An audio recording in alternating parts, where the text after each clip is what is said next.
Bonjour, mon nom est Sylvie et mon pseudonyme est Evely's Fleur de Lys. En fait, Evely's, c'est Sylvie à l'envers. J'ai toujours aimé ce nom. Quand j'étais enfant, je mettais mon nom à l'envers et j'ai toujours aimé. Et je l'ai donc choisi comme pseudonyme.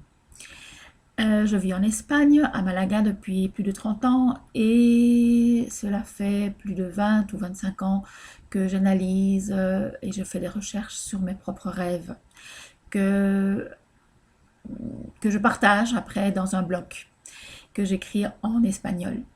Mais comme je suis belge, francophone, j'ai de la famille en Belgique, j'ai des amis, je me suis dit que certains petites vidéos que je fais sur les rêves, je pourrais les traduire ou en parler en français. C'est pour ça que je vais aujourd'hui commencer à, à enregistrer quelques petites vidéos en français. Je vais profiter de la dernière vidéo que j'ai faite sur les rêves incubés, l'incubation des rêves. Je parlerai de deux rêves, de l'incubation de deux rêves, le rêve incubé intentionné et le rêve incubé dérivé. L'incubation des rêves, en fait, c'est l'intention de demander au producteur de rêve ou à l'être interne ou l'être intérieur la réception d'un rêve qui va nous parler du problème, qui va nous parler des erreurs de perception que nous faisons et qui nous poussent à ne pas trouver de solution et à souffrir, et, euh, et aussi à demander une solution. Donc le rêve peut arriver le matin. Quand on se couche le soir, on demande donc une réponse à notre problème. On peut recevoir donc une réponse qui nous parle de ce qu'on fait, de ce qu'on ne fait pas bien. Et aussi, on peut recevoir une solution. On peut ne recevoir qu'un indice sur ce qu'on ne fait pas bien, sur ce qu'on doit travailler, mais on peut recevoir dans les jours suivants une solution. Ou on peut avoir les deux, recevoir un matériel erroné et une solution.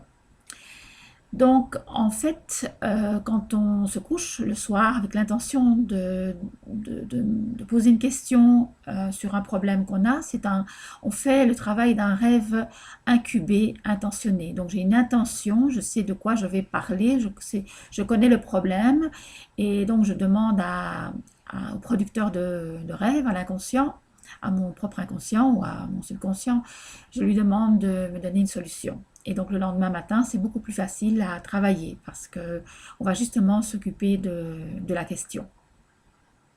La semaine passée, j'avais justement un problème et c'est ce que j'ai fait. Et dans le même rêve, j'ai reçu le problème où donc réellement, j'ai compris ce que je faisais mal et le rêve avait aussi contenait la solution. Parfois, vous allez vous rendre compte que j'ai des problèmes à parler en français, si c'est ma langue maternelle. C'est parce que, en fait, l'étude des rêves, je l'ai faite il y a plus de 20 ans ici en Espagne. Et donc, tout le jargon, tout le vocabulaire, je le connais beaucoup mieux en espagnol qu'en français. Puis je vais vous parler de l'incubation d'un rêve dérivé, c'est-à-dire que le jour où j'ai reçu le problème, où était mon problème et où était la solution, le jour suivant, je me suis dit, bon, j'ai encore plein de choses à travailler, mais souvent on a une priorité, donc il y a des choses qu'on a travaillées avant d'autres choses, mais souvent on ne sait pas quelle est la priorité de notre problème ou des problèmes que nous avons. Alors j'ai simplement demandé à mon producteur de rêve ou à l'inconscient ou à mon être intérieur, je lui ai demandé de me parler d'un problème ou de quelque chose que je dois résoudre. Mais je lui ai laissé l'occasion de me dire quelle était la priorité de ce que je vais travailler sur moi. Donc, dans ce cas-ci, il y a une intention, mais on dérive le problème à l'inconscient ou, ou disons à l'être interne qui est plus sage que nous-mêmes. Eh bien voilà, pour aujourd'hui c'est terminé. Je reviendrai de temps en temps en faisant quelques petites vidéos. Passez une bonne soirée. Au revoir.